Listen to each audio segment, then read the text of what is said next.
మిమ్మల్ని కూడా తోడుగా మీకు నిలబడగలిగిన వాళ్ళు. ప్రతిపక్షంలో ఉన్నాం కాబట్టి కేసులు పెట్టించుకోవాల్సి వస్తుంది. కేసులు పెట్టించుకునేటప్పుడు మీకు అండగా తోడుగా కేసులు పెట్టించుకున్నా పర్వాలేదు, ఈ రకంగా కేసులు పెట్టినా కూడా ఈ రకంగా దాన్ని మనం మెనూవర్ చేయొచ్చు, ఈ రకంగా వ్యవస్థలన్నీ మనకు తోడుగా ఉంటాయి, పార్టీ ఈ రకంగా మీకు అండగా ఉంటుంది అని భరోసా ఇచ్చేందుకు యంగ్ ఎమ్మెల్యేలను వర్కింగ్ ప్రెసిడెంట్గా కూడా తీసుకొచ్చే కార్యక్రమం చేస్తూ ఉన్నాం. సిద్ధార్థ్ కూడా ఒక జోన్కు అదే మాదిరిగా వర్కింగ్ ప్రెసిడెంట్గా ఉంటాడు. సిమిలర్లీ ఈస్ట్ వెస్ట్కు, ఉత్తరాంధ్రకు, కృష్ణా గుంటూరుకు ఈ రకమైన జోన్లకన్నిటికీ కూడా వర్కింగ్ ప్రెసిడెంట్లుగా యంగ్ ఎమ్మెల్యేలను కంటెస్ట్ చేసిన వాళ్ళను కూడా తీసుకొచ్చే కార్యక్రమం చేస్తూ ఉన్నాం. ఆర్గనైజేషన్ పరంగా యూత్ కానీ, మహిళ కానీ, స్టూడెంట్ కానీ, రైతు కానీ ఈ 4 చాలా బలంగా ఉండాలి. తర్వాత ఎస్సీ ఆర్గనైజేషను, ఎస్టీ ఆర్గనైజేషను, బీసీల ఆర్గనైజేషన్, ఇవన్నీ కూడా ఇవే స్థాయిలో ఇంతే బలంగా తయారు కావాలి. ప్రతిపక్షంలో ఉన్నప్పుడే ఇవన్నీ బలంగా మనం తయారు చేసుకునే వెసులుబాటు మనకు ఉంటుంది. వెసులుబాటులోకి రావాలి. ఆర్గనైజేషన్లో ఉన్న ప్రతి ఒక్కడు సోషల్ మీడియాలో ఆటోమేటిక్లీ ఎంపానల్ కావాలి. సోషల్ మీడియాలో మీ ఫోన్ అన్నది ఈరోజు యుగంలో మీ దగ్గరున్న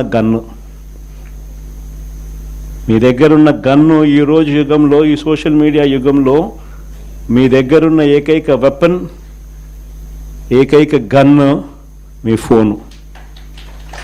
ఆర్గనైజేషన్ పరంగా మీరు దాంట్లో ఎంపానల్ అయిపోయి ఉండాలి. మీతో పాటు మీరు క్రియేట్ చేసి ఆర్గనైజేషన్ గ్రామస్థాయి దాకా కూడా ఆ ఆర్గనైజేషన్లో పార్టీ కావాలి. ప్రతి ఒక్కరి చేతిలోనూ కూడా మీకు అన్యాయం జరిగితే ఆ అన్యాయం నాకు జరిగింది అని చెప్పి మీరు ఆ మాధ్యమంలో మీరు చెబితే ఆ మాధ్యమం ద్వారా పార్టీ హైకమాండ్ మా దాకా కూడా తెలియడమే కాకుండా రాష్ట్ర వ్యాప్తంగా ఉన్న మొత్తం వైఎస్ఆర్సీపీ శ్రేణులందరికీ కూడా ఈ మెసేజ్ వెళ్ళిపోవాలి.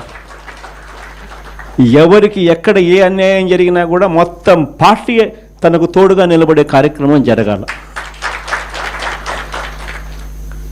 ఇది విజన్. నా జిల్లా ప్రోగ్రాములు కూడా మళ్ళీ ఉంటాయి.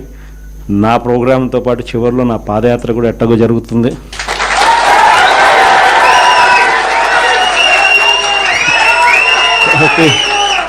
కాబట్టి ఆ టైం వచ్చినప్పుడు ఇంకా మీతో ఇంకా ఎక్కువ మమేకమయ్యే పరిస్థితి ఉంటుంది. ఇంకా ఎక్కువ మీ జిల్లాలలో మీతో పాటు కలిసి ప్రయాణం చేసే పరిస్థితులు ఉంటాయి. ఆ కలిసి ప్రయాణం చేసే పరిస్థితిలో మిమ్మల్ని ప్రతి ఒక్కరిని పేరున పిలిచే పరిస్థితి కూడా ఖచ్చితంగా ఉంటుందని కూడా చెప్తాను.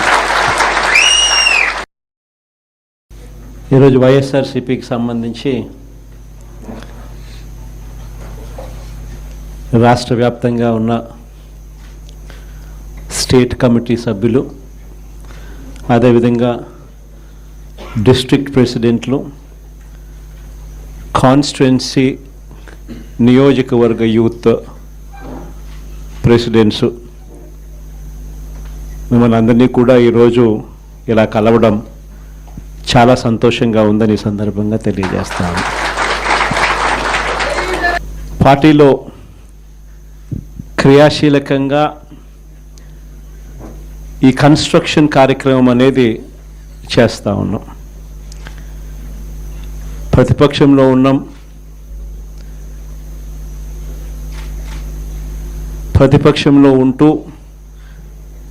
ప్రభుత్వం పనిచేస్తూ ఉన్న విధానాన్ని ప్రశ్నిస్తూ, ప్రభుత్వం ఇచ్చిన హామీలను ఆ ప్రభుత్వం ఎగరగొడతా ఉన్న నేపథ్యంలో ఆ ప్రభుత్వాన్ని గట్టిగా నిలదీస్తూ, నిద్రపోతా ఉన్న ఈ ప్రభుత్వాన్ని మేలుకొల్పే ప్రయత్నం గట్టిగా చేస్తూ ఉన్నాం.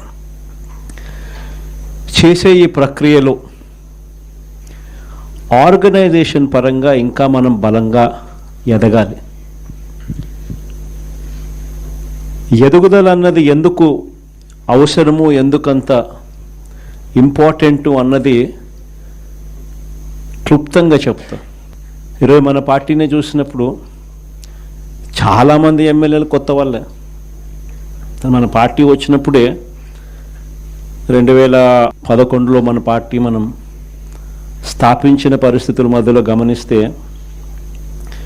నేను అప్పట్లో కాంగ్రెస్ పార్టీ నుంచి బయటకు వచ్చిన.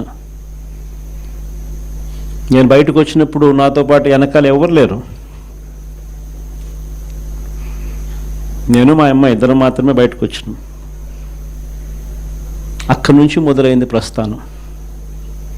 నాతో పాటు కొంతమంది నాయకులు, నా మీద వ్యక్తిగతంగా అభిమానం ఉన్న నాయకులు కొంతమంది, మా కడప జిల్లాల నుంచి మరి ముఖ్యంగా కొంతమంది నాయకులు నాతో పాటు రావాలని అడుగులు ముందుకేశారు. నేనన్నా, నా పరిస్థితి ఏమిటో నాకే అర్థం కావడం లేదు. అందరూ అంటా ఉన్నారు, కేంద్రంలో కాంగ్రెస్ పార్టీతో ఢీకొంటా ఉన్నావు, రాష్ట్రంలో ముఖ్యమంత్రితో ఢీకొంటా ఉన్నావు కాంగ్రెస్ పార్టీతో.